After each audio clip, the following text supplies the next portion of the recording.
لعنة الله على أعدائهم أجمعين من الآن إلى يوم الدين.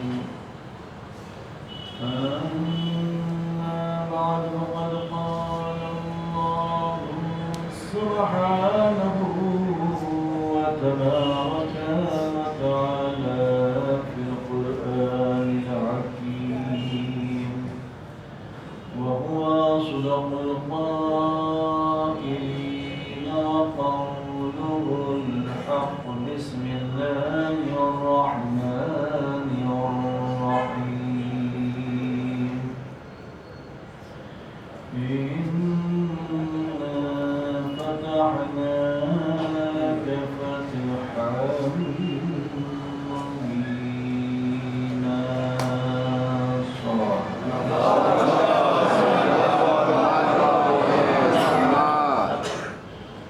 عزیزان ایمان، محرم کی 8 تاریخ ہے سلسلے کی یہ 8ویں مجلس ہے جس آیت مبارکہ کی تلاوت کے ذریعے سے بیان کا آغاز کیا گیا۔ وہ سورہ فتحہ 48ویں سورہ کی پہلی آیت ہے جس میں خلاق کائنات اپنے حبیب حضرت محمد مصطفیٰ صلی اللہ علیہ وسلم مخاطب ہے کہ حبیب آپ نے جو کفار و مشرکین قریش و مکہ سے حدیبیہ میں صلح کی، وہ صرف صلح ہی کی حد تک محدود نہیں تھی بلکہ ہم نے آپ کو بہت ہی واضح روشن کامیابی عطا فرمائی۔ سارے حالات واقعات جو حضور اکرم محمد مصطفیٰ صلی اللہ علیہ وسلم کے کفار مکہ کے درمیان میں تھے، تدریجاً آپ حضرات کی خدمت میں جو ممکن تھا حضرت بساط کی حقیر وہ باتیں پہنچایا، اور اسی کے ساتھ ساتھ اس کے بعد کی منزل چونکہ عنوان یہی تھا کہ صلح حدیبیہ سے صلح امام حسن علیہ السلام کے درمیان حضرت رسول اکرم مولا کائنات سے لے کر امام حسن مجتبیٰ صلوات اللہ وسلم علیہ خدمات دین کس طرح سے رہے، دین کو تقویت کیسے ملی، حق اور باطل کی خلائی کیسے کھلی، ہمارے روزمرہ کی زندگی سے اس کا تعلق کس قدر گہرا ہے، تاریخ کے مطالعے کی تاکید کی گئی۔ خود ائمہ معصومین نے فرمایا اگر تم کسی بھی انبیاء ما سبق کے دور میں وہ حالات کو دیکھنا چاہتے ہو اور خود اس میں موجود رہنا چاہتے ہو تو تاریخ کا مطالعہ کرو تو خود بخود تمہیں وہ حالات سے آگاہی ہوگی۔ نہ رسول اکرم نے، نہ مولا کائنات نے، نہ کسی امام نے کبھی بھی تاریخ کے مطالعے سے نہیں روکا۔ تاریخ انسان کو درس دیتی ہے جس سے سبق لیا جا سکتا، عقل کو روشن کرتی ہے، اور ایسے میں اگر تاریخ رسول اکرم کی اور ائمہ معصومین کی ہو تو کبھی بھی کسی بھی انسان کو، متنفس کو اس دنیا میں لاکھ پرآشوب ماحول رہے گمراہ نہیں کر سکتی، ہدایت کا ذریعہ بنے گی۔ اس سے وسیلہ انسان کے لیے اپنی زندگی اور آخرت کو بہتر بنانے کا ذریعہ اور محکم ذریعہ بنے گی۔ لہٰذا گزشتہ بیان میں میں نے آپ حضرات کی خدمت میں عمرو بن عاص اور مولا کائنات کی جانب سے جسے حکم بنایا گیا تھا ابو موسیٰ اشعری، اس کے درمیان کی باتیں سنایا اور وہ معاہدے کے کنٹینٹس جو تھے، اور عمرو عاص کو بہرحال مالک ابن اشتر کے سمجھانے کے باوجود انہوں نے اس کے مکر کو یا نہیں سمجھا یا دانستہ طور پر یہ کام کیا کہ وہ تھوڑی سی شہرت کے بنیاد پر سبقت کیے ممبر پہ جانے کے لیے، بجائے اس کے کہ مالک ابن اشتر نقی کی بات مان لیتے اور یہ دیکھتے کہ پہلے اس کا بیان کیا رہتا، بعد میں جواب دیتے، پہل کیے اور اپنے مقصد کو ظاہر کیا۔ نتیجے میں اس مکار نے، فریب زدہ انسان نے، جس کے خمیر میں فریب تھا، مکر تھا، عیاری تھی، غداری تھی، وہ کبھی بھی اسلام کا دشمن رہا، کبھی بھی اسلام کا دوست نہیں رہا۔ اس نے ان کے اس اعلان سے استفادہ کرتے ہوئے خود بھی ابو موسیٰ اشعری کی بات سے اتفاق کیا کہ اب لوگوں پر طے تو یہ ہوا تھا کہ چھوڑ دیں گے کہ کون مولا کائنات کو اپنا ہادی مانتا ہے، حاکم مانتا ہے، اور کون معاویہ کو اپنا حاکم مانتا ہے، ہادی مانتا ہے۔ اس نے مولا کی حاکمیت اور مولائیت کا انکار کیا اور معاویہ کے حاکمیت اور مولائیت کا اقرار کیا۔ اسی میں افراتفری ہو گئی۔ جو مولا کے چاہنے والے تھے وہ ہرگز اس کی اس بات کو قبول نہیں کیے۔ یہ جو واقعہ تھا، جس مقام پر واقعہ ہوا، دومت الجندل کے نام پر یہ واقعہ ہوا تھا۔ اب اس کے بعد جو صلح کرنے پر مولا کائنات کو مجبور کیا جا رہا تھا، اس لیے کہ درمیان میں قرآن لایا گیا تھا اور لوگوں کے درمیان میں یہ ندا پھیلا دی گئی تھی کہ ہمارے درمیان میں قرآن ہے اور قرآن کے خلاف ہم کیسے جائیں۔ وہ مولا کائنات جو کل تک لوگوں کو قرآن کی عظمت سمجھ جاتے تھے، قرآن کی روحانیت سے باخبر کرتے تھے، اب ایسے لگ رہا تھا ماحول پلٹ کر کہ گویا مولا قرآن سے واقف نہیں ہے۔ اب ایسے ویسے لوگ مولا کو قرآن سمجھانے کے آگے آ گئے تھے اور پھر قرآن کے واسطے دے رہے تھے اور کہہ رہے تھے کہ آپ کل تک جو ہمارے ناصح تھے، آج خود آپ اپنے اچھی باتوں پہ عمل کیوں نہیں کرتے۔ اب ایک انقلاب آ گیا، لوگ جو پلٹنے لگے، کوئی پیسوں سے بکنے لگے، کوئی شہرت سے بکنے لگے، یہاں تک کہ مخالفت اس قدر بڑی تھی کہ بشمول عبداللہ ابن عباس صرف 10 بنی ہاشم رہ گئے تھے جو مولا کی تائید میں تھے، باقی سب منحرف ہو گئے تھے۔ اس میں صلح لکھی گئی، اول سے آخر تک قرآن پر عمل کیا جائے گا، اول سے آخر تک سارے واجبات جس کو اللہ نے قرار دیا ہے اس پر عمل کیا جائے گا، اول سے آخر تک قرآن نے جس کو منع کیا ہے اس پر ہم متفق ہوں گے، قرآن ہی کو ذریعہ بنائیں گے ہدایت کا اور فیصلوں کا۔ اگر قرآن میں کوئی بات نہیں آئی تو ہم سنت نبی کریم محمد مصطفیٰ صلی اللہ علیہ وسلم کا یہ بات طے ہوئی، لیکن دل سے ماننے والے کب تھے؟ جب دل سے کلمہ نہیں پڑے تو یہ باتوں کا کہاں کس طرح سے انہوں نے اعتبار باقی رکھا؟ ہرگز نہیں۔ دیکھتے ہی دیکھتے حالات منقلب ہوئے، دیکھتے ہی دیکھتے حالات منقلب ہوئے اور اس کے درمیان میں سازشیں رچی گئیں، ایسی سازشیں، ایسا مکر، ایسا فریب کہ انسان کا گمان بھی نہ ہو۔ کبھی مغرب کی جانب سے ایک فساد اٹھتا تو کبھی مشرق کی جانب سے، کبھی شمال کی جانب سے تو کبھی جنوب کی جانب سے، کوئی اپنوں کے ذریعے سے، کوئی پرایوں کے ذریعے سے، کوئی مولا کا نام لے کے، کوئی مولا کی محبت کا اظہار کر کے، کوئی مولا کی کھلی ہوئی عداوت لے کے۔ غرض یہ کہ چاروں طرف سے ایک قسم کی سازشیں تھیں، سازشیں تھیں، امن و امان کو خلل میں ڈال دیا گیا تھا کہ کون سے محاذ پر جائیں، مولا کس طریقے سے ان کا مقابلہ کریں۔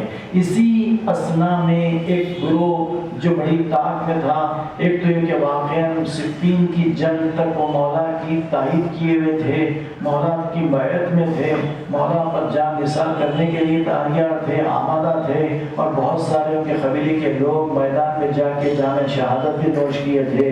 لیکن جیسے ہی حکمائن کا فیصلہ ہو گیا، اسی کو سہارا اور بنیاد بنا کر جو لوگ پہلے سے مولا کے متعلق سازش رچانا چاہتے تھے، ان کے درمیان میں ایک بات پھیلا دی گئی کہ مولا کائنات امیر المومنین ہو کر جب اپنے ہاتھوں سے لفظ امیر کو محو کر دیے، تو جب وہ مومنین کے امیر نہیں رہے تو ہم کیوں انہیں اپنا امیر مانیں؟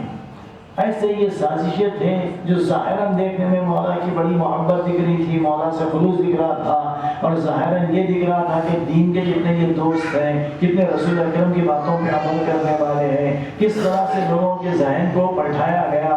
اب اس کے بعد کی منزل یہ آئی کہ اسی اثنا میں جیسے ایک بڑا گروہ یہاں پر تیار ہو گیا۔ ابتدا میں 4000 کی تعداد میں تھے، دیکھتے ہی دیکھتے 12000 کی تعداد ہو گئی۔ پہلے تو مولا کائنات خاموش تھے کہ گمراہ لوگ ہیں، آج نہیں کل ہدایت پائیں گے، ان میں کے بہت سارے ایسے ابھی تو صرفین نے میرا ساتھ دیے اور اب ایک دم ایسا انحرافی نہیں ہو سکتی، شاید یہ سازش ہے، اللہ ان کو ہدایت دے گا، اپنے نمائندوں کو بھیجتے رہے، ہدایت کے پیغام دیتے رہے، لیکن یہ لوگ ہدایت ہرگز نہیں ماننا چاہتے تھے، اس لیے کہ اپنے ذہن سے، اپنی فکر سے، اپنی عقل سے، اپنے نالج سے جن باتوں کو انہوں نے اپنے دماغ میں، ایمان میں، قلب میں راسخ کیا تھا، اسی کو شریعت سمجھنے لگے، جس کے مقابل میں مولا کائنات کو علیہ باللہ بہت بڑے گناہگار ٹھان لیے تھے، تصور کر لیے تھے، اور یہ تصور ان کے یقین میں بدل گیا تھا۔ اکبر سرعام لوگوں سے کہتے تھے کہ امیر المومنین سے غلطی ہوئی ہے، تا وقت کہ علی بن ابی طالب توبہ نہ کریں ہم انہیں معاف نہیں کریں گے۔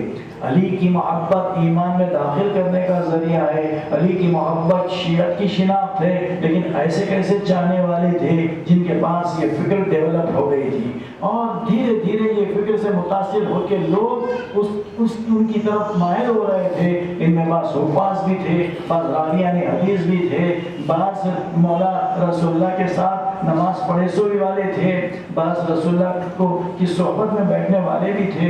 ایسے ایسے لوگوں کا ایک جمگٹا جمع ہو گیا تھا۔ دفعتاً اس سازش کے پیچھے جو ان کا مقصد تھا وہ بے نقاب اس شکل میں ہوا کہ حضرت رسول اکرم محمد مصطفیٰ صلی اللہ علیہ وسلم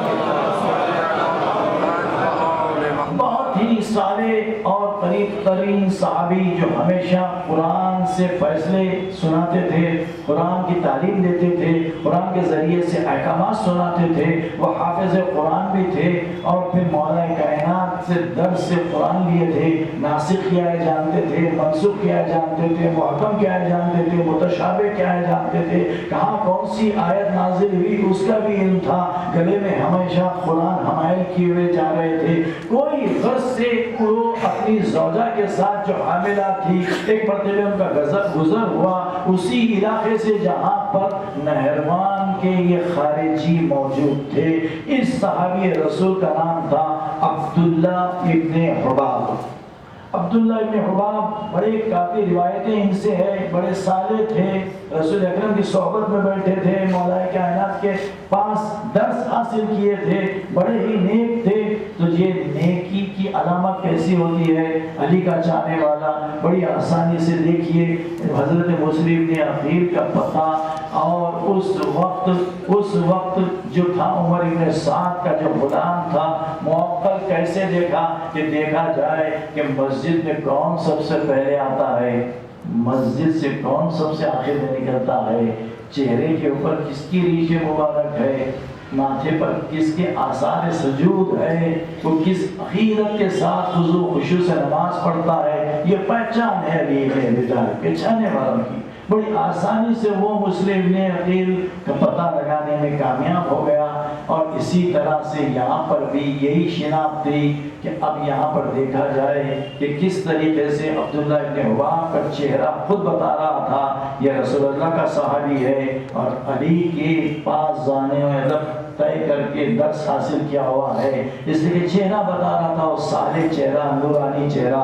گلے میں قرآن ہے۔ جیسے ہی لوگوں نے ان کو گزرتا ہوا دیکھا، پکڑ لیا، پکڑ لینے کے بعد ان سے مختلف سوالات کیے کہ تم کون ہیں؟ کہا کہ میں عبداللہ ابن حباب۔ کہا کہ تمہارا تعلق کیسے؟ کہا کہ میں رسول اللہ کا صحابی ہوں۔ تمہارے گلے میں کیا ہے؟ کہا کہ یہ قرآن کریم ہے۔ تو کہا کہ ہم کو یہ قرآن حکم دے رہا ہے کہ تم کو قتل کر دے۔ قرآن کو واسطہ بنایا، درمیان میں لایا، قرآن کو درمیان میں لایا، اور اپنے سے یہ کہہ رہے ہیں کہ ہم کو یہ قرآن حکم دے رہا ہے کہ تم کو قتل کر دے۔ تم کو قتل کر دیں۔ بڑے ہی استقلال کے ساتھ، بغیر کسی گھبراہٹ کے، اطمینان کے ساتھ انہوں نے کہا بے شک اگر یہ قرآن حکم دیتا ہے تو تم مجھے ضرور قتل کر دو، اگر قرآن مجھے قتل کرنے کا حکم نہیں دیتا ہے تو میں اپنی راہ لینے آیا ہوں، کوئی کام سے جا رہا ہوں، میرے ساتھ میری زوجہ ہے جو حاملہ ہے، مجھے میرا راستہ دے دو۔ ان لوگوں نے کہا کہ نہیں، یہ بتاؤ کہ تمہارا کیا نظریہ ہے کہ جو سابقہ میں خلفاء گزرے ان کے متعلق۔ انہوں نے ایک ایک بات کا جواب دینا تو نہیں چاہتے کہ کوئی مناظرے کے لیے نہیں آئے تھے، لیکن احتیاط کے ساتھ کوئی ایسی بات نہیں کرنا چاہتے تھے جس سے یہ لوگ مشتعل ہو، لہذا سبوں کی تعریف کر کے اب وہ گزرنا چاہتے تھے۔ اس کے بعد کہا کہ نہیں، عثمان کے قتل کے بعد، علی بن ابی طالب کے حکمین کے فیصلے کے بعد، جب کہ وہ اپنے موجودگی کے باوجود دوسروں کو اپنی جانب سے حکم بنایا، تمہارا نظریہ کیا ہے؟ بہرحال تم کو اس معاملے میں کہنا پڑے گا۔ انہوں نے کہا کہ میں کہنے کے لیے، گفتگو کے لیے، بحث کے لیے نہیں آیا، لہٰذا میرا راستہ دے دیجیے۔ جب تم میرے مولا علی کے متعلق کہتے ہو تو اب یہ واجب ہو جاتا ہے کہ میں اس کا اظہار کروں جو جانتا ہوں۔ میں اتنا جانتا ہوں تمہارے مقابل میں علی بن ابی طالب زیادہ قابل ہے، تمہارے مقابل میں علی بن ابی طالب زیادہ عالم ہے،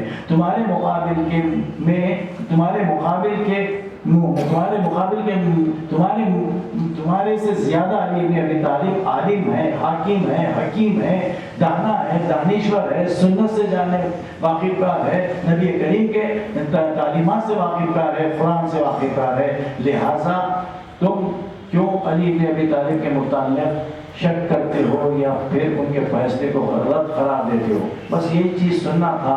ان لوگوں نے ایک مرتبہ ایک جملہ کہا، یہی ایجاد ہے علی کا نام لے کے علی سے مقابلے میں ان کے مخالف ہونے والے۔ اب یہاں پر جو چیز کا سہارا لیا وہ یہ کہ تم ہدایت کے پیروکار نہیں ہیں، تم ہدایت کے پیروکار نہیں ہیں بلکہ رجال کے مقلد ہو۔ تم ہدایت کے پیروکار نہیں ہیں، لوگوں کے، رجل کی جمع رجال ہے، تم لوگوں کے مقلد۔ اب یہ کہہ کر ایک مرتبہ غول کا غول ان پہ ٹوٹ پڑا اور ان کو پکڑ کر دریا کے کنارے لے گئے، اور ان کی ابھی سانس چل رہی ہے، انہیں جیسے جانور کو ذبح کرتے تن سے سر کاٹ دیے۔ زوجہ دیکھ رہی ہے۔ اب اس کے بعد ان کی زوجہ کو بھی پکڑا، کہا کہ اس شخص جو دائرہ اسلام سے خارج ہے، جس کا قتل کرنا ثواب ہے، اس کا بچہ تیرے پیٹ میں پرورش کر رہا ہے، لہذا تجھے بھی قتل کرنا واجب ہے۔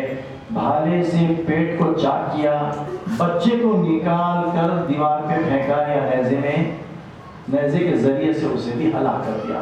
اب یہ اطلاع مولا کائنات تک پہنچی کہ اب تو حد ہی ہو گئی، صحابی رسول کے اس بے دردانہ انداز سے قتل کیا گیا۔ مولا کائنات نے وہیں پر اپنا عزم کا اظہار کیا، ارادہ کیا کہ اب ان سے جنگ لڑنا ہی ہوگا۔ ابھی صفین کی جنگ ختم ہوئی تھی، ابھی حالات درست بھی نہیں ہوئے تھے، یہ سازش، یہ سورش اور اس قسم کی جب اطلاع ملی تو مولا کائنات نے حکم دے دیا کہ نہروان کی طرف کوچ کرنا ہے، جنگ کی تیاری کی جائے، اور پھر وہاں پر لوگوں کا اجتماع ہوا، فوج میں بھرتی ہوئی، دیکھتے ہی دیکھتے 55,000 لوگ عبداللہ ابن عباس، مالک ابن اشتر کے ماتحتی میں جمع ہو گئے، نہروان کی طرف کوچ کرے۔ بہت زیادہ دور تو علاقہ نہیں تھا، چند عرصے میں، چند دنوں میں وہ راستہ طے کر کے اس مقام پر پہنچ گئے۔ وہاں پہنچنے کے بعد مولا کائنات نے فوراً آغاز جنگ نہیں کیا۔ یہ بات سمجھنے کی ہے۔ پہلے امام حجت کیا، کہا کہ تمہارے ذہن میں کیا باتیں ہیں ان سب کے سوالات تم کر لو، جوابات میں دوں گا، اگر جوابات سے مطمئن نہیں ہوئے تو پھر بعد میں جو کرنا ہے وہ فیصلہ کریں گے۔ یہ بالکل غیظ و غضب میں تھے اور بہت زیادہ شدت پسندی، انتہا سے زیادہ شدت پسندی۔ میں نے جیسے کہا اس میں قرآن کے حافظ بھی تھے، پیش امام بھی تھے، نمازی بھی تھے، نماز پڑھتے تھے، اور پھر اللہ کے نام لے کے مولا کائنات کی مخالفت کر رہے تھے۔ جب عبداللہ نے عباس نے کہا کہ لوگوں خود بنفس نفیس علی بن ابی طالب تمہارے علاقے تک آئے ہیں، تمہارے ذہنوں میں جو جو اختلافی سوالات ہیں ان سے کر لو، وہ خود بنفس نفیس جواب دیں گے، پھر اس کے بعد تم پر منحصر ہے کہ تم کیا کرنا چاہتے ہیں۔ مولا کائنات نے کہا عبداللہ ابن عباس سے کہ وہ پرچم، وہ علم نصب کر دیا جائے، اور میں گفتگو کروں گا۔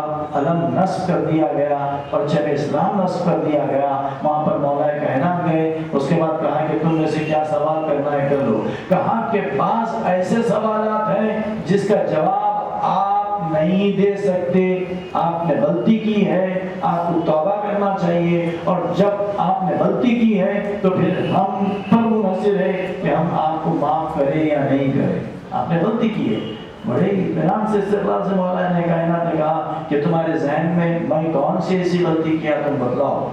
تو ان میں سے پہلا سوال کرتا ہے کہ دیکھیے، آپ جب صلح کے درمیان میں امر عاص سے ہوئی تو جو حرکت کی، جو کام کیا وہ یہی تھا کہ جیسے ہی صلح لکھنے والا رسول اللہ کا جو کاتب تھا ابو رافع، جیسے میں نے کہا، یہ وہ لکھ رہا تھا یہ صلح ہو رہی ہے امیر المومنین علی ابن ابی طالب اور معاویہ ابن ابو سفیان کے درمیان یا امر عاص کے درمیان، تو ان لوگوں نے اعتراض کیا کہ ہم مولا علی کو امیر المومنین نہیں مانتے، اگر مانتے ہوتے تو ان سے جنگ کرنا ہمارے لیے جائز نہیں ہے، لہٰذا جب ہم آپ کو امیر المومنین مانتے نہیں ہیں تو آپ کیسے لکھتے؟ یہی کافی ہے کہ آپ اپنی ولدیت کے ساتھ نام لکھ لیجئے، ہم اپنی ولدیت کے ساتھ نام لکھیں گے۔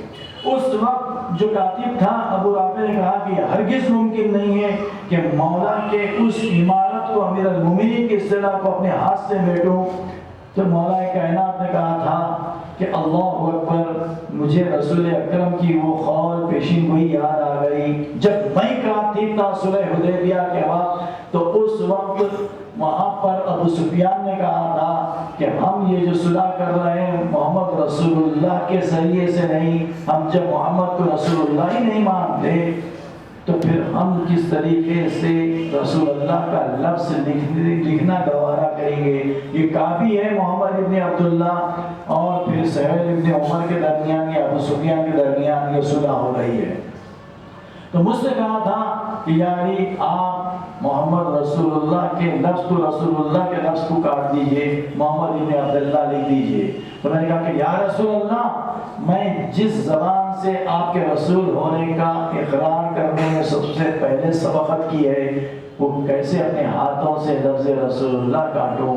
تو آپ خود آگے بڑھ کر وہ نام جو رسول اللہ کا لفظ تھا وہ کاٹا، کہا کہ اے علی، ایک باغی گروہ کے ساتھ آپ کے ساتھ بھی یہی تعریف دہرائی جائیں گی، جب آپ کے اس لفظ امیر المومنین کا اختلاف کریں گے تو آپ اپنے ہاتھوں سے کاٹیں گے، اپنے ہاتھوں سے نکالیں گے، ایک باغی گروہ کے ساتھ۔ تو اللہ اکبر کہہ کے رسول اکرم کے اس قول کی تصدیق کی، تو کہا کہ ٹھیک ہے، جب یہ دلیل ہے موجود تو ٹھیک ہے، ہم مانتے ہیں۔ آپ نے یہ دلیل جو پیش کی، ان میں کی اکثریت تھی یہ کہہ رہی تھی کہ آپ نے سچ کہا، صدقتا یا امیر المومنین۔ بات دوسرا شروع ہوا، دوسرا مسئلہ یہ تھا کہ جب اب اس کے بعد کہتے ہیں کہ آپ کو امام بنایا گیا تھا، حکمین کے فیصلے کے لیے آپ نے دو غیروں کو کیوں جو ہے چنا، جبکہ رسول اللہ خود تھے، پھر سہیل ابن عمر تھا یا پھر ابو سفیان تھا، یہاں پر آپ دو دوسرے غیر لوگوں کو ابو موسیٰ اشعری یا عمرو عاص کا انتخاب کیوں کیا؟ ابو موسیٰ اشعری کا انتخاب نہیں کرتے، خود آپ زیادہ بہتر تھے، زیادہ جانکار تھے، زیادہ واقف کار تھے، تو آپ جیسے انداز سے اس کو مطمئن کر سکتے تھے، تو پھر اس کے مقابل میں آپ کیوں جو ہے غیر کو حکم بنایا؟ جب آپ خود امام ہوتے ہوئے، جبکہ رسول نے آپ کو امام بنایا تھا، اسے آپ نہیں مانتے ہیں، تو پھر ہم آپ کو اپنا امام کیوں مانیں؟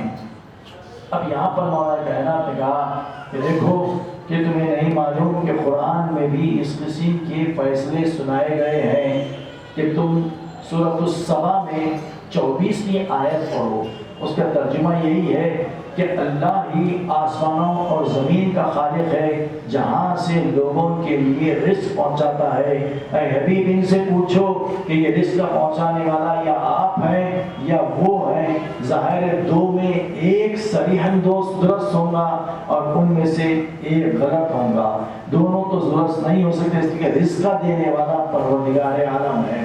تو جب اللہ خود یہ فیصلہ سنا سکتا تھا تو پھر دو کو کیوں حکم بنایا کہ تم آپس میں فیصلہ کرو کہ رزق پہنچانے والے تم ہیں یا رزق پہنچانے والے وہ ہیں یا رزق پہنچانے والا اللہ ہے؟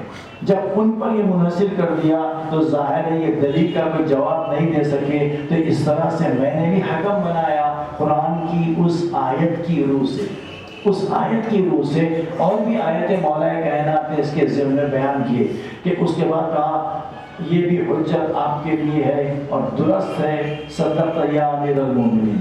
اب اس کے بعد تیسرا سوال کیا کہ جب جنگ جمل ہوئی تو جتنے بھی جنگ جمل میں مال غنیمت تھا آپ لوگوں نے تقسیم کیا، لیکن کیا وجہ ہے کہ عورتوں کو اور بچوں کو آپ نے تقسیم نہیں کیا؟ یہ ہم جنگ لڑنے والے جو ایثار سے قربانی دیتے ہوئے اپنی جان کو جوخم میں ڈالتے ہوئے جنگ لڑے، تو یہ جنگ کے جیتنے کے بعد وہ انعامات ہمیں ملنا چاہیے تھا، آپ نے انصاف سے کام نہیں کیا، لہذا آپ میں وہ انصاف نہیں ہے، تو پھر ہم آپ کو اپنا حاکم کیسے مانیں؟ مولا کائنات نے کہا کہ تم لوگوں کی فکر میں کتنی بدبختی آ چکی ہے کہ دیکھو ہماری جنگ عورتوں کے ذریعے سے یا پھر بچوں سے تو نہیں ہوئی تھی، یہی طرز عمل رسول اکرم کا ساری جنگوں میں رہا کہ انہوں نے ایسے کام نہیں کیا کہ عورتوں کو ختم کر دیتے یا بچوں کو ختم کر دیتے، نہیں، بلکہ ان کی پرورش کا اہتمام کیا۔ تو پھر میں کس طریقے سے یہ کام کرتا؟ اتنا بھی تمہیں سمجھ میں نہیں آیا کہ جنگ جمل میں اگر میں عورتوں کو تقسیم کرتا اور ایک کو کروں، دو کو کروں، تیسرے کو نہ کروں تو یہ انصاف کے خلاف ہے، کرنا ہے تو سب کو کرنا تھا۔ اب یہ بتاؤ تم میں سے ام المومنین عائشہ کو کون اپنے حق میں یا تصرف میں لے سکتا تھا؟ تو جب میں یہ کام نہیں کر سکتا، انصاف پیش نظر تھا، جب ایک کو کر سکتا ہوں تو دوسرے کو ایک طریقے کا فیصلہ سناؤ، ایک کے ساتھ ایک فیصلہ، دوسرے کے ساتھ دوسرا فیصلہ، تو یہ حق و عدالت کے خلاف تھا۔ کہا کہ صدقت یا امیر المومنین، آپ کی یہ حجت بھی بڑی قوی ہے، ہم مانتے ہیں، کیونکہ دیکھیے 4000 بڑے شریک تھے، 8000 متاثر ہو کے آئے تھے جو ان کی باتوں میں آ گئے تھے، وہ 8000 کہہ رہے تھے صدقت یا امیر المومنین، جو 4000 تھے پھر بھی بضد تھے، اس لیے کہ ان کے دلوں میں یہ ٹھان لیے تھے کہ کسی صورت ہم مولا امیر المومنین کے خلاف لوگوں کو کریں گے، لیکن یہ کیسی باتیں کر رہے ہیں جو لوگ متاثر ہو جا رہے ہیں، اکثریت متاثر ہو جا رہی ہے۔ اس کے بعد کہا کہ تم یہ کہتے ہو کہ رسول نے لوگوں کے درمیان میں، لاکھوں لوگوں کے درمیان میں مجھے امام بنایا تھا، خلیفہ بنایا تھا، من کنت مولا فہذا علی مولا کہا تھا، اور میں اپنی امامت سے دستبردار ہو گیا۔ یہ تمہاری غلط فہمی ہے، تمہاری شرارت ہے، تمہاری سازش ہے، تم میری مخالفت کرنا چاہتے ہیں، کیا تمہیں نہیں معلوم اس کی دلیل کیا ہے؟ تم کیا جانو، انبیاء وہ ہوتے ہیں، رسول وہ ہوتے ہیں جو لوگوں تک پہنچ کے وہ تبلیغ کے رسالت کرتے ہیں تو لوگ ان کے طرف جاتے ہیں، لیکن جو اصول اوصیہ ہے، امامت ہے، ہم کو لوگوں تک جانا نہیں ہے بلکہ لوگوں کو ہم تک آنا ہے۔ تم لوگ یہ اصول سے ناواقف ہونے کے برابر واقف ہے۔ کیا تم نے قرآن کی وہ آیت نہیں پڑھی وَلِلَّهِ عَلَى النَّاسِ حِجُّ الْبَيْتَ مَنِ اسْتَطَاعَ إِلَيْهِ سَبِيلًا، کہ اللہ نے لوگوں پر فرض و واجب قرار دیا ہے کہ وہ خانہ کعبہ تک جائیں، اور پھر جو مستطیع ہے حج کے لیے جائے، کعبے کا طواف کر کے آئے۔ کہا کہ یا امیر المومنین یہ تو قرآن کی آیت ہے، لیکن ہمارے سوال سے استدلال کیسے ہوا؟ کہا کہ کیا تم جب یہ مانتے ہو کہ خانہ کعبہ تک تم کو جانا ہے، اگر تم پر فریضہ حج واجب ہوتا ہے، مستطیع ہے، تو کہا کہ ضرور مانتے ہیں، تو پھر تمہارے کو رسول اللہ کی حدیث نہیں معلوم جو لاکھوں لوگوں کے درمیان میں بارہا کہی ہے؟ کیا تم میں سے کسی کو اس حدیث سے اختلاف ہے کہ رسول اکرم نے کہا یا علی انت منی بمنزلۃ الکعبہ، یا علی انت منی بمنزلۃ الکعبہ، اے علی آپ میرے لیے بمنزلہ کعبہ ہیں۔ تو یہ مثال میرے لیے تھی یا کوئی اور لوگوں کے لیے تھی؟ کہا کہ یہ بھی بات سچ ہے کہ رسول اللہ نے کہا آپ کی شان میں کہ آپ بمنزلہ کعبہ رسول کی ذات کے لیے ہے۔ تو کہا کہ بس میں نے جواب تمہیں دے دیا، تمہارے کو عقل نہیں ہے، تم اس میں غور و فکر کیوں نہیں کرتے کہ تاتی ولا توتی، لوگوں پر فرض ہے کعبے تک جانا، کعبے تک فرض نہیں ہے، کعبے کا فرض نہیں ہے کہ لوگوں تک پہنچ کے اپنا طواف کروانا۔ جب میں بمنزلہ کعبہ ہوں تو تمہارے پر واجب ہے کہ میرے تک آئے، میرے پر واجب نہیں ہے کہ تم لوگوں تک پہنچو کہ آؤ میرے ہاتھ پر بیعت کرو مجھے امام مانو، ہرگز نہیں ہے، تم پر واجب ہے۔ اگر تم کعبے تک نہیں جاتے تو نہیں جانے والا کافر ہوگا، کعبہ کافر نہیں ہوگا۔ صلوات علی محمد۔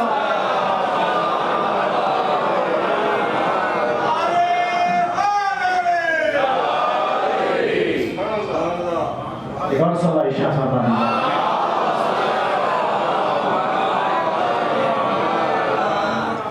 عزیزان ایمان، جیسے یہ سنیں عبداللہ ابن عباس کے پرچم کے تحت وہ علم مبارک جو نصب کیا تھا ہدایت کا، 8000 لوگ اتوبہ یا امیر المومنین، اتوبہ یا امیر المومنین، ہم معافی کے خواستگار ہیں، اے پروردگار ہمارے اس بدگمانی کو تو معاف کر دے کہ ہم مولا کے خلاف آئے تھے۔ سارے کے سارے امان میں آ گئے، اس پرچم تلے آ گئے۔ مولا کائنات اعلان کر دیا تھا کہ جو آئے گا اس کی جان کی امان رہے گی۔ کہیں نہیں ملتا کہ جو مولا کے نصب کروائے شدہ پرچم کے تحت آ گیا، کسی ایک کی بھی جو مولا کے ساتھی تھے انہوں نے کسی کو ہلاک کیا یا کسی کو قتل کیا نہیں، پرچم کے تحت آ گئے تو ان کو امان ہے۔ یہ کیسے مسلمان ہیں؟ کلمہ پڑھنے والے، کلمہ گو لوگ مسلمانوں کو اللہ اکبر کہہ کے ذبح کر رہے ہیں، لیکن جو لوگ تھے، جو لوگوں نے نہیں مانا، بجائے امیر المومنین کی نصیحتوں کو قبول کرتے مانتے، اب تیروں کی بارش کرنے لگے۔ مولا نے کہا کہ بسم اللہ، تمہیں اجازت ہے انہیں گھیر لیا جائے اور ان کا دفاع کیا جائے، خلا و خما کیا جائے۔ تاریخ میں ملتا ہے دیکھتے ہی دیکھتے صبح جنگ کا آغاز ہوا ہے نصیحتوں کے بعد، چند گھنٹوں میں ظہر سے پہلے جو 4000 تھے پورے کے پورے بجز 9 کے ہلاک ہو گئے، پھر نارے و سفر ہو گئے۔ صرف 9 ایسے تھے جو مغرب مشرق شمال جنوب بھاگ کر اپنے آپ کو کہیں پوشیدہ کر لیا تھا۔ جب شمار کیا گیا مولا امیر المومنین کے لوگوں کا تو وہاں پر صرف 9 تھے جو قتل ہوئے تھے، شہید ہوئے تھے، صرف 9، اور وہاں صرف 9 بچے تھے۔ یہ بھی 9 کا حصہ تاریخی ہے۔ صلوات علی محمد۔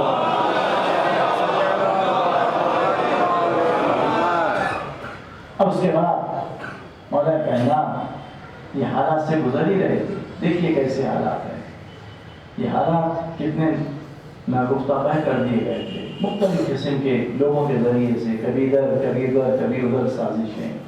معاہدہ تو ہو گیا تھا نا، نہ لڑنے کا معاہدہ ہوا تھا، مطابق قرآن عمل کرنے کا معاہدہ ہوا تھا، مطابق سنت معاہدہ ہوا تھا کہ اسی کے مطابق عمل کریں گے، لیکن دیکھتے ہی دیکھتے یہ چیز جب بڑی سازش کی شکل میں، اب یہ بھی سازش ادھر ہی کی ہوئی تھی حاکم شام کی جانب سے۔ اب اس کے بعد اس نے مولا کائنات کے بہت ہی قریب ترین عزیزوں میں سے ایک عزیز تھے محمد بن ابی بکر، یہ خلیفہ زادے ابو بکر ابن ابی قحافہ کے بیٹے اسما بنت امیس کے بطن سے پیدا ہوئے تھے۔ اسما بنت امیس وہ معظمہ خاتون ہے اسلام کی، جس کے بطن کی طہارت کا کیا کہنا، آسمان نے آفتاب و آفتاب سے زیادہ بلند تھی، بہت زیادہ عظمت رکھنے والی بیوی تھی، جو یکے بعد دیگر 3 شوہر کیے، تینوں سے بہت ہی زیادہ باعظمت بچے ہوئے، تعداد میں 7 تھے۔ پہلے شوہر تھے عبداللہ ابن جعفر طیار، اسما بنت امیس کی عظمت یہ ہے کہ وہ شہزادی کونین کی سمندھن قرار پائیں. ان کے 2 بیٹے عبداللہ ابن جعفر، محمد ابن جعفر، عبید اللہ ابن جعفر، عبداللہ اور محمد سے شہزادی زینب و ام کلثوم کا ازدواج ہوا. تو اس سے ظاہر یہ ہے کہ ان کی کیا منزلت تھی اور کیا مقام تھا. اور عبداللہ ابن جعفر طیار کے بعد ان کا جو عقد ہوا وہ عقد عبداللہ ابن جعفر طیار کی شہادت کے بعد، جعفر طیار کی شہادت کے بعد ان کا عقد ہوا ابی بکر ابن ابی قحافہ سے، خلیفہ دوم سے ہوا. ان سے 2 بچے ہوئے، محمد بن ابی بکر، ام کلثوم بنت ابی بکر. ام کلثوم بنت ابی بکر کا عقد ہوا عمر ابن خطاب کے ساتھ، خلیفہ دوم کے ساتھ. لوگوں نے کہہ دیا کہ سید عالمیان کی بیٹی، یہ ناممکن تھا. ایک طرف عصمت و طہارت، ایک طرف ایسا خاندان نہیں، بلکہ ام کلثوم بنت ابی بکر کا عقد ہوا عمر ابن خطاب کے ساتھ. اور محمد بن ابی بکر اور ام کلثوم بنت ابی بکر چھوٹے تھے. یہ دونوں کے دونوں حبالہ عقد جیسا ہی مولا کائنات کا اسما بنت امیس سے ہوا، یہ تیسرے شوہر تھے. ان سے 2 بیٹے ہوئے، ایک عون ابن علی، دوسرے فاطمہ بنت علی. عون ابن علی بڑے ہی بہادر تھے. ابھی انشاءاللہ کچھ دیر میں ان کی شجاعت اور ان کا جو معرکہ کربلا کے میدان میں روز عاشور کو بیان کروں گا. اب یہاں پر محمد بن ابی بکر مقام مدینے اور مکے کے درمیان ابوا مقام ہے، جہاں پر یہ مقام بتایا جاتا ہے کہ آپ کے ہمارے ساتھ امام موسیٰ کاظم صلی اللہ علیہ وسلم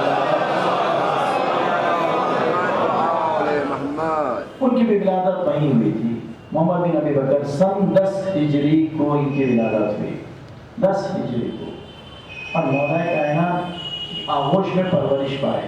مولا کائنات اتنی محبت کرتے تھے محمد بن ابی بکر سے کہ خود کہتے تھے حسن حسین محمد بن ابی بکر ثالث حسنین ہیں میرے نزدیک. یہ مولا کائنات کے جملے تھے جس کی آغوش میں تربیت ہوئی. مولا کائنات نے ان کے علم کو دیکھا، شجاعت کو دیکھا، دیانتداری کو دیکھا، ان کی حکمت کو دیکھا.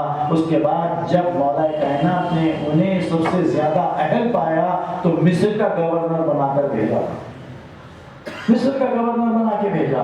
اب ادھر سے معاویہ نے جیسے ہی دیکھا مصر کا گورنر محمد بن ابی بکر کو بنایا گیا ہے، عمرو عاص کی ماتحتی میں 6000 کا لشکر بھیج دیا کہ جاؤ محمد بن ابی بکر کو یا پکڑ کے قید کر لو یا میرے پاس لاؤ یا انہیں قتل کر دو. یہاں پر نہ خلیفہ زیادہ دیکھا گیا، نہ یہ پہلے خلیفہ کا ماننے والا تھا نہ دوسرے خلیفہ کا ماننے والا تھا، تو تیسرے خلیفہ کے خون کا حقدار کہاں سے بن گیا؟ یہ ڈھکوسلا تھا تاکہ لوگوں کو استحصال کرایا جائے. اور وہاں پر جب بھیجا تو فوراً محمد بن ابی بکر نے مولا کائنات کو خط روانہ کیا کہ اس طرح سے معاویہ مصر پر حملہ کرنا چاہتا ہے، 6000 کی فوج روانہ کیا ہے. مولا کائنات چونکہ عاجز آ چکے تھے، ایک کے بعد ایک واقعہ ہو رہا ہے. اب اس کے بعد مولا نے مالک سے کہا، مالک ابن اشتر سے کہ مالک تم کموک کے لیے محمد بن ابی بکر کے پاس چلے جاؤ. مالک ابھی کموک کے لیے چلے محمد بن ابی بکر کی مدد کے لیے. اثنائے راہ مصر سے قریب ہونے کے پہلے ایک مقام کا جو زمیندار تھا اس کے ساتھ معاویہ نے سازش کیا، پیشگی خط لکھا کہ دیکھو تمہارے لیے بڑے مراد دوں گا، 20 سال کی خراج میں معاف کر دوں گا اگر تم میرے اس منصوبے کو کامیابی کے ساتھ طے کرو کہ دیکھو مالک ابن اشتر بڑا ہی زاہد، متقی، پرہیزگار اور مسلمانوں کے اعتبار کرنے والا ہے، تو اس کی ضیافت کرنا، شہد میں زہر ملا کے دے دینا. ابھی مولا کائنات اس حادثے سے گزرے ہی تھے کہ وہاں پر مالک ابن اشتر کی شہادت کی اطلاع ملی. مالک ابن اشتر اسی مقام پر شہید ہو گئے. اب وہاں سے عمرو عاص 6000 کی فوج لے کے بغیر کسی جھجک کے مصر گیا اور تعاقب کیا، وہاں کے کافی جو بھی محافظین تھے ختم کیا، اور اس کے بعد محمد بن ابی بکر کو زندہ پکڑ لیا. معاویہ کے پاس پہنچا دیتا، نہیں، معاویہ نے کہا کہ میرے پاس پہنچائیں گے تو پھر یہ الزامات مجھ پہ لگیں گے، لہٰذا اسی کا ایک ہمنامی تھا، اس کو حکم دیا کہ تم محمد بن ابی بکر کو ختم کر دو۔ تو اس نے ختم کرنے کی ترکیب کیا کی کہ گدھے کی کھال میں محمد بن ابی بکر کو جیتے جی سی کے جلا دیا۔ یہ لوگ اسلام کے دوست کب سے ہو گئے؟ یہ سارے واقعات سے تاریخ کے سارے واقعات، یہ لوگوں کو سمجھ میں نہیں آیا، صرف مولا کائنات کی محبت چونکہ ابو محمد بن ابی بکر کرتے، وہ حسد اور وہ بغض کی بنیاد پر یہ بھی نہیں دیکھا کہ یہ خلیفہ زادے ہیں، گدھے کی کھال میں جیتے جی سی کے جلا دیا۔ ساری تاریخیں متفق ہے، کوئی اس سے انکار نہیں کرتا، جلا دیا۔ اب مولا کائنات پر وہ عظیم صدمہ ہوا کہ مولا روایتوں میں 3 دن تک مسجد جماعت نماز پڑھانے کے لیے نہیں گئے، 3 دن تک۔ اتنا صدمہ تھا جب عبداللہ بن عباس کو یہ اطلاع ملی، آپ خود تعزیت و تسلیت کے لیے بنفس نفیس مولا کائنات کی خدمت میں پہنچنے کے بعد دیکھا کہ مولا اتنا زیادہ مولا پر غم طاری ہے اور اتنے زیادہ مولا ملول ہے کہ دوش پر ابا تک نہیں ہے، ہمت نہیں ہوئی مولا سے کلام کرنے کی۔ پھر دوسرے دن آئے، تیسرے دن آئے، کہا کہ یا امیر المومنین، کیا آپ ہم کو یتیم کر دیں گے؟ یہ کیسا غم ہے؟ تو مولا پھوٹ کر گریہ کیا، بآواز بلند گریہ کیا، کہا کہ عبداللہ بن عباس، تم نے دیکھا محض محمد بن ابی بکر میرا چہیتا تھا، اس سے محبت کرتا تھا، کہ مسلمانوں نے خلیفہ زادے کے ساتھ کیسے سلوک کیا، جیتے جی گدھے کی کھال میں سی کے جلا دیا۔ آپ دیکھتے ہیں اخباروں میں فلاں کے شہید ہونے کے، فلاں کا غم، فلاں کے فتوات، لیکن کہیں محمد بن ابی بکر کا نام نہیں آتا، چونکہ وہ وابستہ تھے علی بن ابی طالب کے ساتھ۔ اس طریقے سے تاریخ کو آج بھی چھپایا جاتا ہے تاکہ حقیقت میں لوگوں تک وہ بات نہ آ جائے۔ اب یہاں پر جب یہ گفتگو ہو گئی تو اب اس کے بعد میں چاہتا ہوں کہ اس گفتگو کو یہیں پہ موقوف رکھتے ہوئے اب وہ کربلا کے شہداء میں جو اسماء بنت امیس کے بطن سے پیدا ہونے والی اسماء بنت امیس جو مولا کائنات کے عقد میں آئیں، تو مولا کائنات کو 2 بیٹے ہوئے، میں جیسے عرض کیا 2 بچے ہوئے، ایک محمد بن علی، ایک فاطمہ بنت علی۔ محمد بن علی عون ابن علی اور دوسرے فاطمہ بنت علی۔ عون ابن علی کربلا کے میدان میں موجود تھے، قبل واقعات کربلا ان کا نام تقریباً تواریخ میں نہیں ملتا، جتنی باعظمت شخصیت تھی اتنا ہی گمنامی میں رہے۔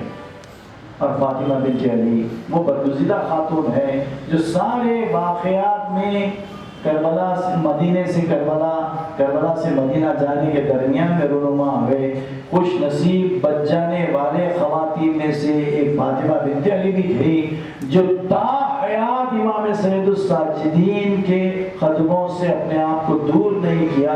روایتوں میں ایک مرتبہ عبداللہ کے کہنے پر شہزادی زینب کا گھر جانا ثابت ہے، لیکن فاطمہ بنت علی گھر نہیں گئی۔ صبح ہوتی، شام ہوتی، وہ کربلا کا منظر پیش نظر رہتا، آنکھوں میں آنسو رہتے، امام سید الساجدین کے خدمت میں اپنی زندگی کو گزارا، اسی طریقے سے اپنی زندگی گزاری۔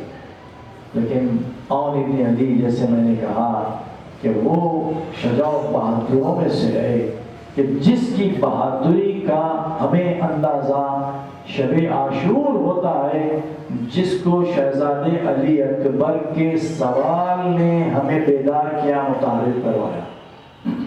شب عاشور تھی، سارے اہل بیت کے قیام میں قرآن، مناجات، تسبیح، تمجید، تہلیل، دعائیں، مناجات، ایک ایسی آواز آ رہی تھی جیسے کہ شہد کی مکھیوں کی بھنبھناہٹ ہوتی ہے، ویسے آواز سارے اہل بیت کے امام حسین کے خیموں سے آ رہی تھی۔ اور ایسے میں نصف شب گزر چکی تھی۔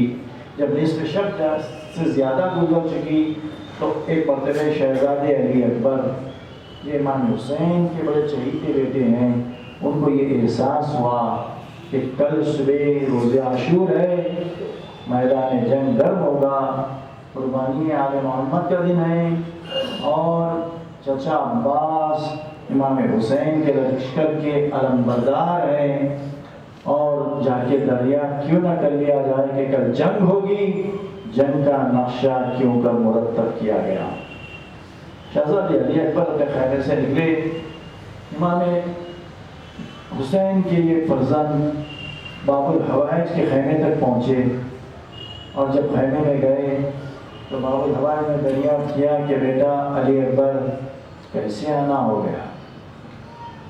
تو باب الحوائج کی جو شجاعت بہادری مشہور ہے، اور آج جس کا ذکر مخصوصاً کیا جاتا ہے سارے عالم شیعت میں، یہ نام عباس علامت شیعت قرار پا گیا۔ وہ باب الحوائج جو وفاداری، جان نثاری، اطاعت اور ماں بجا والی، علم کے اعتبار سے، شجاعت کے اعتبار سے، تقوی کے اعتبار سے اپنی آپ مثال تھے۔ المطیع للہ ولرسولہ ولاخیہ الحسین، کہ وہ اطاعت کے جتنے بھی زاویے ہیں بہر جہت بہر زاویہ، شہزادے باب الحوائج حضرت عباس بن امیر المومنین اس منزلت پر فائز تھے۔ تو یہاں پر کوئی مبالغہ یا کوئی کسی قسم کا غلو کا شائبہ بھی نہیں کیا جا سکتا، اس لیے کہ بڑے بڑے اسناد آپ ائمہ معصومین سے لے چکے ہیں، ابھی میں ان کے ذکر کے ساتھ بتلاؤں گا۔ لیکن جب شہزادہ وہاں پر پہنچا، پہنچنے کے بعد سوال کیا کہ چچا کل روز عاشور ہے، جنگ کا نقشہ آپ نے کیسے کیوں کر مرتب کیا ہے؟ تو باب الحوائج بڑے اطمینان استقلال کے ساتھ اس سوال کا جواب دیتے ہیں کہ بیٹا جنگ کا نقشہ مرتب کیا کرنا ہے، تاکہ یہ لوگ، یہ فوجوں کے دل، یہ اسلحہ، یہ گھوڑوں کی ہنہناہٹ، یہ فوجوں کی کثرت، ابھی بھی مزید فوج آتی ہی جا رہی ہے۔ کس کے لیے؟ حسین کے لیے، فاطمہ کے لال کے لیے، جن کے ساتھ 72 نفوذ ہے بشمول حسین، ہزاروں کی تعداد میں، کم سے کم 35,000 یا لاکھوں تک بعض روایتوں میں ملتا ہے کہ کربلا سے لے کر کوفے کی فصیل تک لوگوں کا سیلاب تھا، سروں کا سیلاب تھا۔ 90 کلومیٹر یا 100 کلومیٹر کے رقبے میں فوج پھیلی ہوئی تھی، چند خیموں کو گھیرے ہوئے روک ڈالیں، دبدبا ڈالیں کثرت کے ذریعے۔ یہاں پر کوئی کسی قسم کی چیز علی کے گھرانے والوں کو متاثر کرنے والی نہیں تھی کہ شان یقین سے صاحب کل یقین کے لال نے جواب دیا، علی اکبر جنگ کا نقشہ کیا بنانا ہے؟ آدھے لشکر کے لیے تنہا میں کافی ہوں، اور آدھے لشکر کے لیے تم اور یہی عون ابن علی جو فاطمہ بنت عمیس کے وطن سے پیدا ہوئے، جو باقی کے اصحاب ہے انہیں جنگ لڑنا کیا ہے؟ یہ تو مقدرات عصمت و طہارت کے پردے کی حفاظت میں مصروف رہیں گے۔ شہزادہ یہ بات سن لیا، کہیں پھر روایت میں نہیں ملتا کہ پلٹ کر کوئی تکرار کیا یا کوئی اور سوال کیا، نہیں، بلکہ اب چلے، چونکہ عون ابن علی کا تعارف حسین کے سپہ سالار کی زبان سے، اب عون ابن علی کے پاس گئے، وہ خیمے میں پہنچے، دیکھا کہ عبادتوں میں مشغول ہے، قرآن کی تلاوت میں مصروف ہے، بڑے اطمینان سے ہیں، کسی قسم کا کوئی انہیں نہ ہراسانی ہے نہ پریشانی کے آثار ہے۔ کہا کہ علی اکبر بتاؤ بیٹا کیسے آنا ہو گیا؟ کہا کہ چچا کل قربانی آل محمد کا دن ہے، وہی کوشچن ریپیٹ کیا، کل قربانی آل محمد کا دن ہے، یہ لوگوں کی اتنی کثرت ہے، جنگ کا نقشہ آپ حضرات نے کیسے مرتب کیا؟ کہا کہ جنگ کا نقشہ مرتب کرنا کیا ہے؟ آدھے نقشے کے لیے تنہا میں کافی ہوں، اور آدھے لشکر کے لیے عباس اور تم کافی ہے، باقی کے جو انصاب و انصار ہیں وہ عصمت و مقدرات، عصمت و طہارت کے پردے کی حفاظت میں مصروف ہوں گے۔ یہی جواب۔ اب روز عاشور باب الحوائج کو تو اجازت نہیں ملی، لیکن اجازت عون ابن علی کے اصرار پر آقا حسین نے دے دیا تھا، تاکہ رات والے یہ تعارف کی تصدیق لوگوں کے سامنے ہو جائے۔ کہ شب عاشور علی اکبر نے پوچھا ہے اون کیسے طاقتور ہے، یہ علی کا شیر، یہ علی کا شیر کس کا مقام وہ منزلت پر فائز ہے کہ امام حسن، امام حسین، محمد حنفیہ کے بعد سب سے بڑے اون ابن علی تھے، چوتھے نمبر پر تھے مولا کائنات کے فرزندوں میں۔ اب یہاں پر جیسے اون ابن علی کو اجازت ملی، اون ابن علی اجازت لیے جنگ لڑے۔ روایتوں میں ملتا ہے کہ جنگ لڑتے لڑتے ایک دو نہیں 900 اشقیاء کو واصل جہنم کیا۔ 3 دن کی بھوک، 3 دن کی پیاس، کبھی قلب لشکر میں جاتے، کبھی میمنے پہ حملہ کرتے، کبھی میسرے پہ حملہ کرتے، یہاں تک کہ بڑی دیر ہو گئی۔ ایک مرتبہ اپنے بھائی حسین کی زیارت کا شوق ہو آیا، ایک مرتبہ دل میں ہی آیا کہ اتنی دیر سے میں آقا حسین کے چہرے مبارک کی زیارت نہیں کیا، کیوں نہ پلٹ کے آقا حسین کی زیارت کے لیے آؤں۔ تو خود امام حسین داخل ہے۔ اس حالت میں میرا بھائی میرے پاس آیا کہ میں نے دیکھا کہ ایک آنکھ رخسار کی جا چکی ہے، ایک رخسار شہید ہو چکا ہے، ایک آنکھ ضائع ہو چکی ہے، ایک ہاتھ جدا ہو چکا ہے، پیر میں اتنے تیر ہیں جو گھوڑے سے پیوست ہو گئے، آنکھوں میں آنسو ہے۔ کہا کہ بھائی تمہارا کیا حال ہے؟ تو کہا تھا کہ آقا بڑی دیر ہو گئی، آپ کے جمال مبارک کی زیارت نہیں ہوگی، دل نے چاہا کہ بڑی مدت ہوئی، کیوں نہ چل کے آپ کے جمال مبارک کی زیارت کر لی جائے، اس لیے آیا ہوں۔ اے بھائی یہ روتا کیوں ہے؟ کہا کہ میرا سید و سردار، میرا آقا ٹھہرا ہوا، گستاخی معاف کر دیجئے، میں گھوڑے سے اتر نہیں سکتا، اس لیے کہ تیر پیوست ہے۔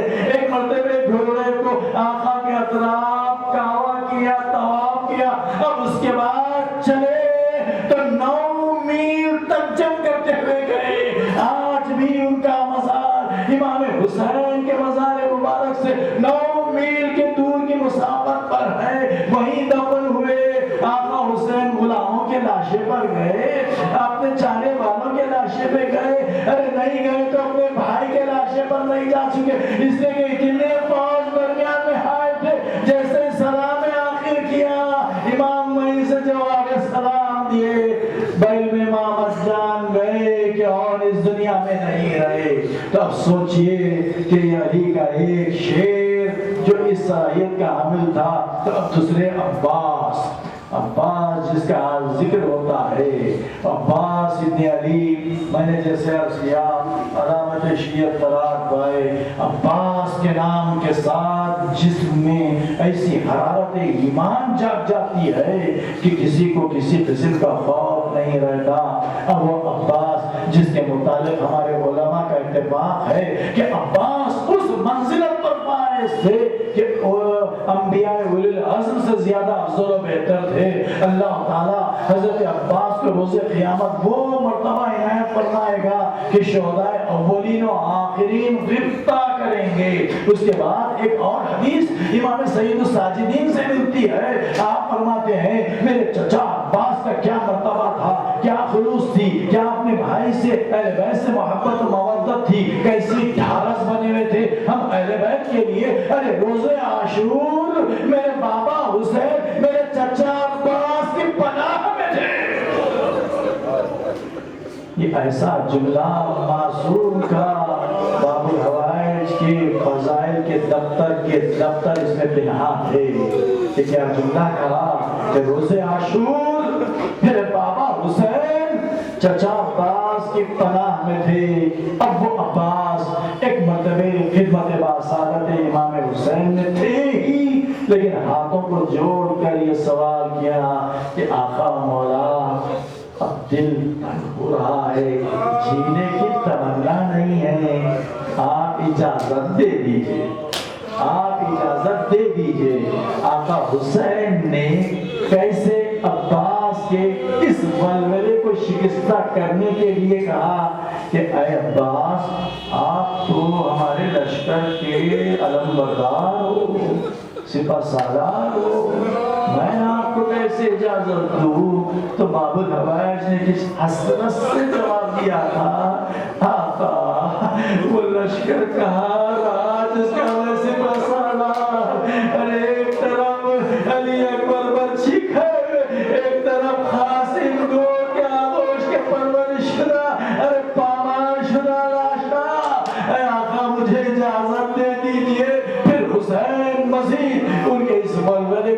شائستہ کرنے کے خاطر کہا کہ کیا اپنی بہن زینب سے ملاقات نہیں کر لو گے؟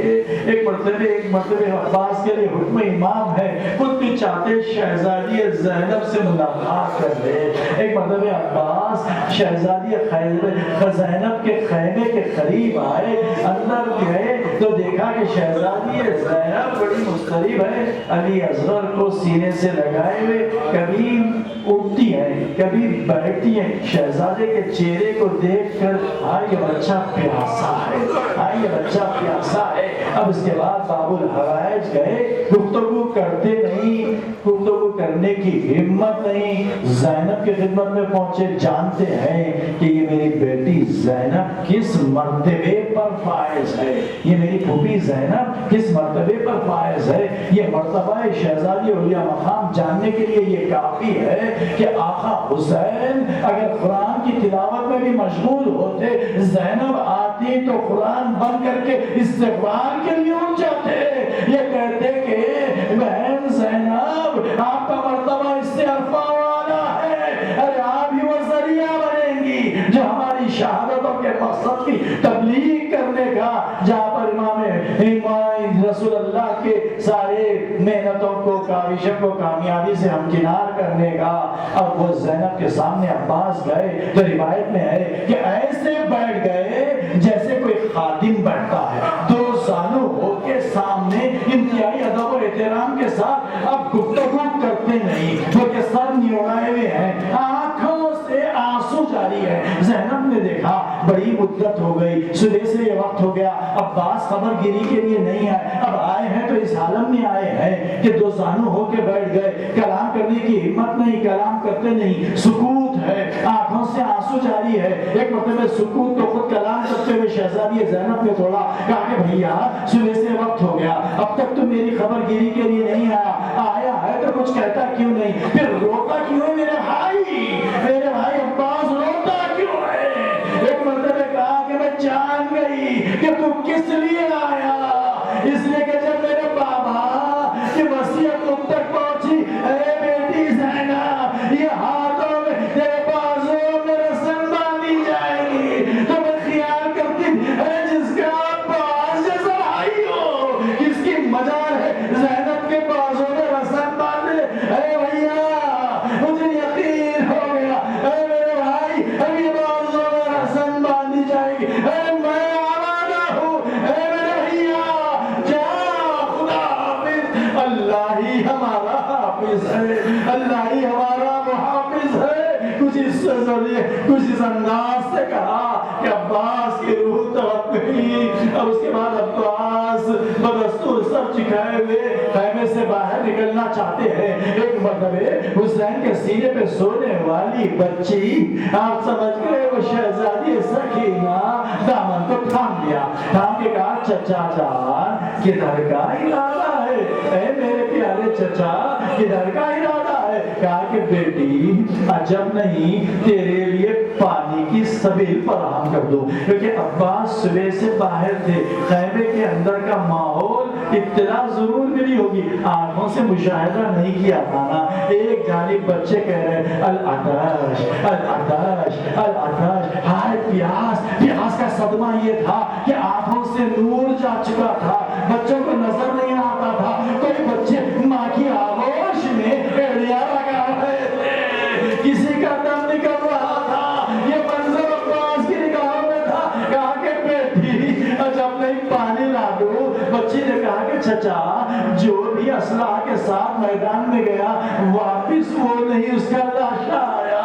علی کا شیر ایک مرتبہ کہا کہ بیٹی لے یہ میں خود اتار دیتا ہوں، یہ زرہ اتار دیتا ہوں، یہ تلوار رکھ دیتا ہوں، صرف ایک نیزہ اور ایک علم لیا پھریرا اور شہزادی سکینہ کا خشک مشکزہ لیا۔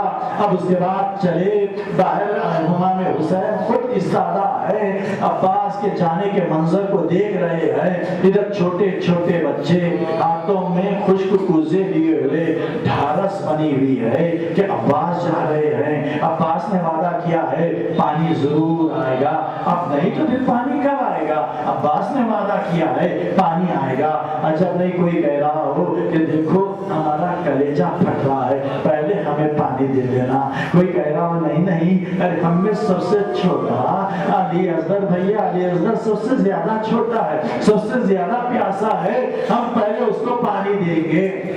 غرض یہ کہ عباس چلے, حسین بڑے نماز سے گھوڑے پہ سادہ منظر دیکھ رہے ہیں. روایتوں میں لکھا ہے کہ عباس جیسے ہی چلے لوگوں کو معلوم ہوا کہ اب علی کا شیر عباس ابن علی علمبردار لشکر حسینی آ رہا ہے.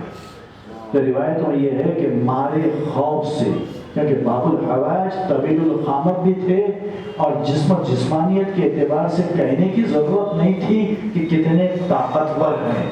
امام سجاد کے یہ جملے کہ میرے بابا میرے چچا عباس کی پناہ میں تھے, یہ ذہن میں رہیں, اور کسی کے ذہن میں یہ بات نہ آئے کہ کوئی ایگزیجریشن سے یا مبالغے سے کام لیا جا رہا. نہیں, اللہ نے اگر جانوروں میں طاقت شیر کو دی ہے, اور جب شیر نیچے جا کے غراتا ہے تو دوسرے جانور ہمارے ہیبت کے گر کر دم توڑ دیتے ہیں, تو یہ علی کے گھرانے کا شیر ہے.